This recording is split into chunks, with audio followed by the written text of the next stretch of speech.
नमस्कार, देव सञ्चार मिडियामा हजुरहरू सबैलाई स्वागत छ। म प्रेरणा पाण्डे। आजका मुख्य खबरहरू यस प्रकार छन्। इङ्ल्यान्डले वर्ल्ड कपमा तेस्रो स्थान हासिल गर्यो। इङ्ल्यान्डले फ्रान्सलाई रोमाञ्चक 6-4 हराउँदै फिफा वर्ल्ड कप 2026 मा तेस्रो स्थान हासिल गरेको छ। बुकायो साकाले ह्याट्रिक गरे जबकि ज्युड बेलिङ्गमले स्टपेज टाइममा गोल गर्दै इङ्ल्यान्डको जित पक्का गरे। फ्रान्सका किलियन एम्बापेले 2 गोल गरे पनि टिमलाई जित दिलाउन सकेनन्। वर्ल्ड कपको फाइनल एनटिभी प्लस एचडीमा निशुल्क प्रसारण हुने अर्जेन्टिना र स्पेन बीचको फिफा वर्ल्ड कप 2026 को फाइनलमा नेपालमा एनटिभी प्लस एचडीबाट निशुल्क हेर्न मिल्ने भएको छ। खेल जुलाई 20 को राति 12:45 बजे सिधा प्रसारण हुनेछ।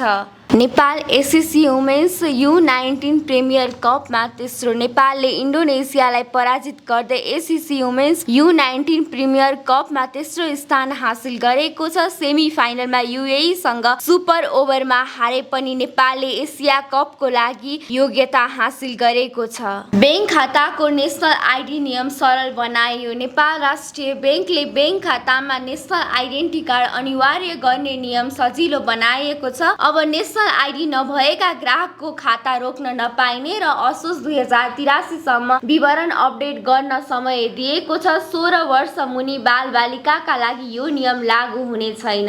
एम्बापे वर्ल्ड कप इतिहासका सबभन्दा बढी गोल गर्ने खेलाडी। फ्रान्सका captain Kylian Mbappe FIFA world कपको इतिहासमा सबभन्दा बढी गोल गर्ने खेलाडी बनेका छन्। इङ्ल्यान्डसँगको खेलमा 2 गोल गर्दै उनले आफ्नो वर्ल्ड कप गोल सङ्ख्या 22 पुर्याएर लियोनल मेसीको 21 गोलको रेकर्ड तोडे। चीनले दुनियाँको पहिलो कमर्सियल ब्रेन चिप सर्जरी सफल गरायो। चीनले दुनियाँको पहिलो commercial brain computer interface surgery सफल रूपमा गरेको छ। यो सानो ब्रेन चिपले प्यारालाइसिस वा हात चल्न समस्या भएका बिरामीलाई दिमागको सङ्केतबाट हात चल्न सहयोग गर्ने बताएको छ। आजका मुख्य खबरहरू यति नै। मलाई पनि बिदा दिनुहोस्। धन्यवाद। नमस्कार।